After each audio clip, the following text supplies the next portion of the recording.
When Trump was campaigning on mass deportation, he never specifically said that he'd only target criminals. He did, however, say that he would target them first, but it was always clear that he intended on expelling all undocumented immigrants and even talked about expelling some legal ones, because by his logic, all undocumented immigrants were definitionally criminals since they were here illegally. The problem with this line of thinking, however, is that most undocumented immigrants don't hop the border contrary to popular belief. They come here legally and overstay their visas, which is a civil violation, not a criminal offense. Therefore, they are not criminals. Regardless, nobody wants to be undocumented, but they're forced into that situation, often through no fault of their own, because our system is completely broken, and it makes it very difficult for anyone to obtain permanent residency. And even if you do it the right way, sometimes that's still not good enough for Republicans. Trump campaigned on deporting legal Haitian migrants in Springfield, Ohio, because they obtained legal status through the Biden administration,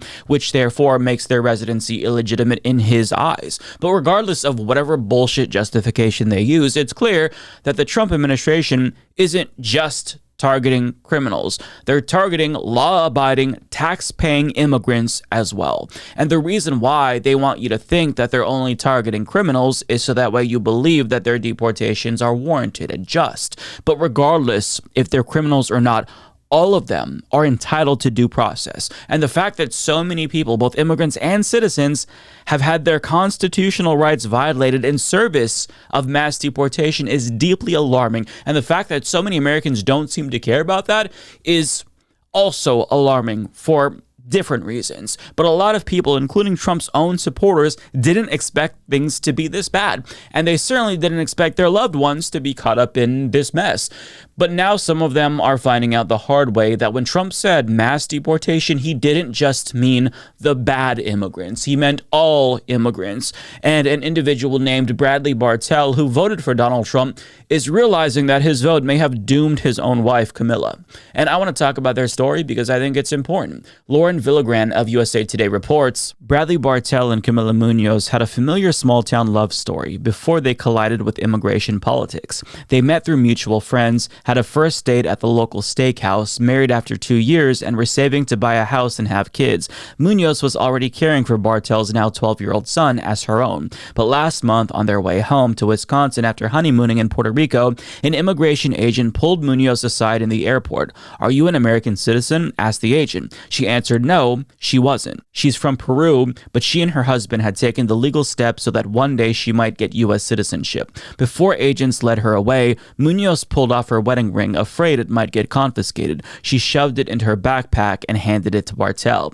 He shook as he watched her disappear. He thought, what the fuck do I do? He saw her as a funny, caring, hardworking woman who came legally, not one of the illegals who the president he supported promised to deport. It took days for Bartell to find his wife after she was detained at the airport. It was nearly a week before Muñoz appeared in the ICE detention system. Her name finally turned up in an online locator assigned to a privately run detention center in Louisiana.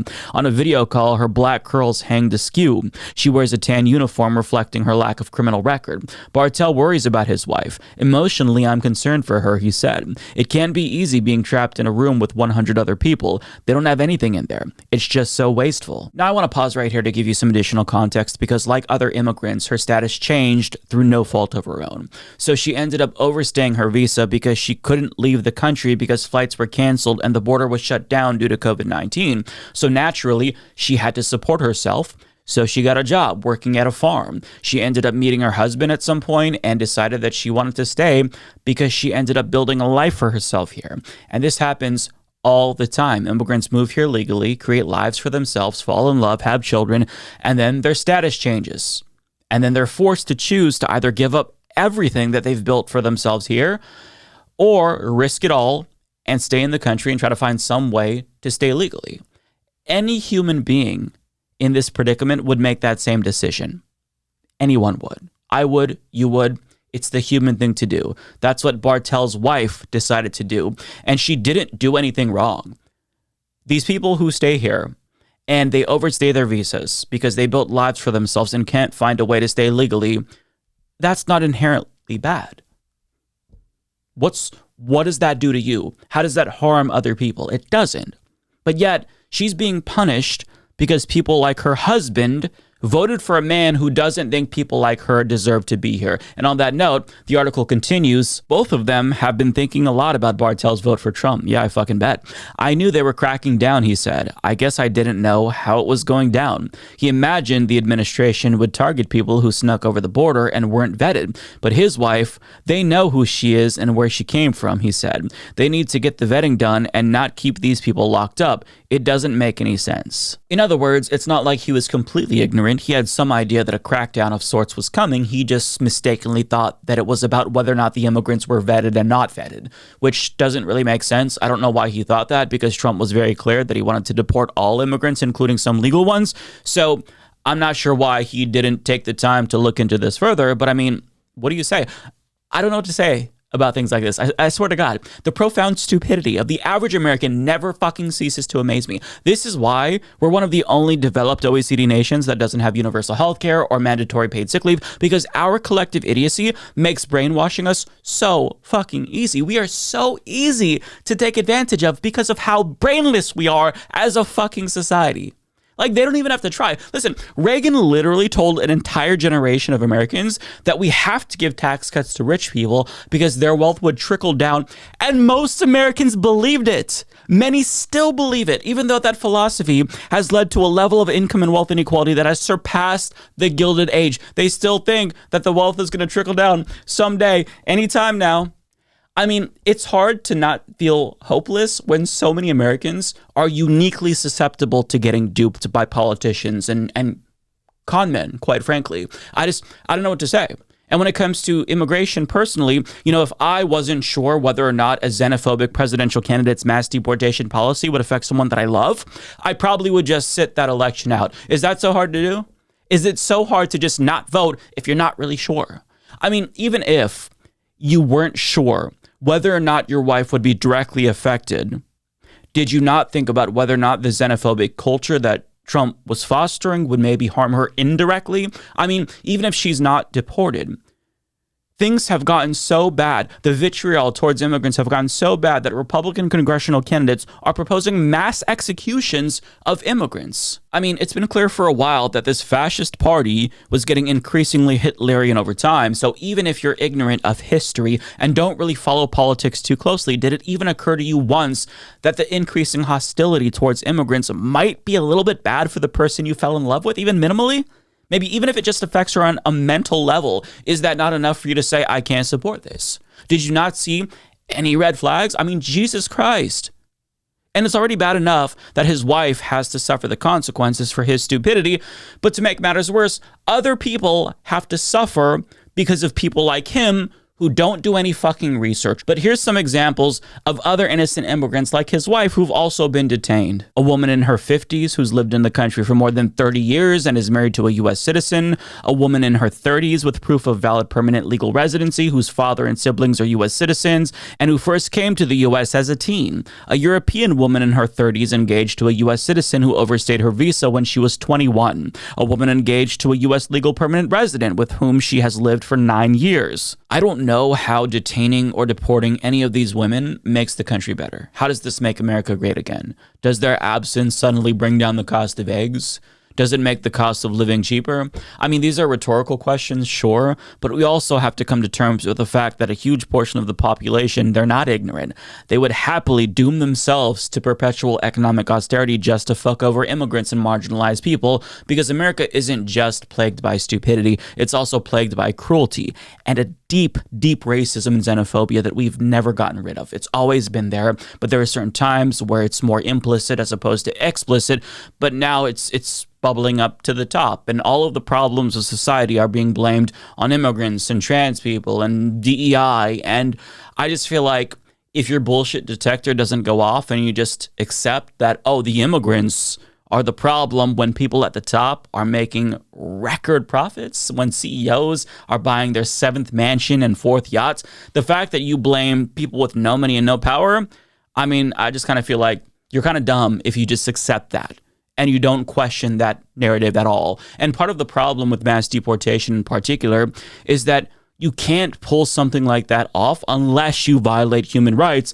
and deny people of their constitutional rights. And we're not just talking about immigrants. For example, civil liberties groups in Chicago like the ACLU are accusing the Trump administration of violating the constitutional rights of 22 people just in this state. This includes 54-year-old Julio Noriega, a Chicago-born U.S. citizen who was arrested by ICE after buying pizza. It also includes 47-year-old Abel Orozco Ortega, who was detained without a warrant outside of his home. Turns out the federal agents who were questioning him were looking for his son, but ended up arresting him instead. And again, this is just in Chicago, but it's not the first time that they've arrested the wrong person or detained a U.S. citizen or a veteran. And none of this is surprising. And even though the Trump administration is claiming that they're only going after criminals, that's just factually incorrect. Earlier this week, the president of El Salvador announced that he'd received 238 Venezuelan immigrants deemed criminals by the Trump administration. Now, this video showcases the harsh treatment they received. They were sentenced to hard labor, and this detention center in particular is known for torture, literally. But it turns out, as the New York Times reports, that family members of some of the men who were sent here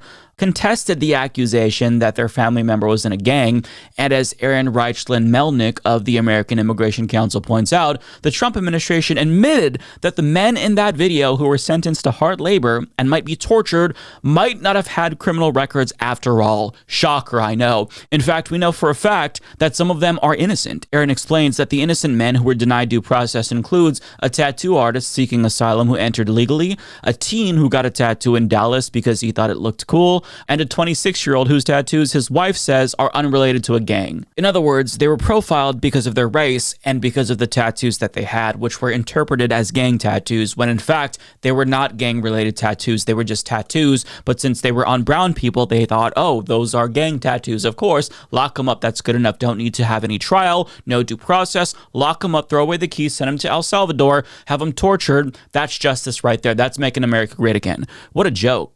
But on top of that, permanent residents who are here legally, like Fabian Schmidt, are being detained and violently interrogated for no reason whatsoever. Other green card holders like Mahmoud Khalil face deportation simply because he expressed speech that the Trump administration disagreed with. So no due process, no free speech. The Trump administration is just basically locking up or deporting anyone that they deem an enemy. And Trump supporters are perfectly fine with that. They think that this is making America great again. It's just sad that this is where we've come to. And odds are some of the people watching this right now know somebody who's been swept up in Trump's immigration crackdown or knows somebody who could be swept up in Trump's immigration crackdown. So I think it's worth stating again that we all have constitutional rights and we need to know those rights, which include the right to remain silent. You don't have to sign anything if ICE asks you to. You can request a warrant if they ask to search you. Constitutional protections apply to all of us, regardless of citizenship status. And even though the Trump administration has no regard for the rule of law, you will still make their jobs more difficult if you and the people in your community are informed about your rights. And as much as it feels cathartic to bitch and moan about people like Bartell who helped unleash this bullshit on the country, the fact of the matter is that we can't undo the past. He can't take back his vote even if he wanted to. And all of the people like him are going to have to learn the hard way that actions have consequences, unfortunately, and people that they love who don't deserve this are going to suffer because of what they did. But the best that we can do is protect people in our lives and communities and just try to do the best that we can to survive as things continue to get worse. We have to make do with what we have now, and it's not a great situation, but we can't just cower in fear. We have to live our lives, and informing people that we love about their rights, that is something that I think will go a long way. It's not going to make things better, but it's going to help.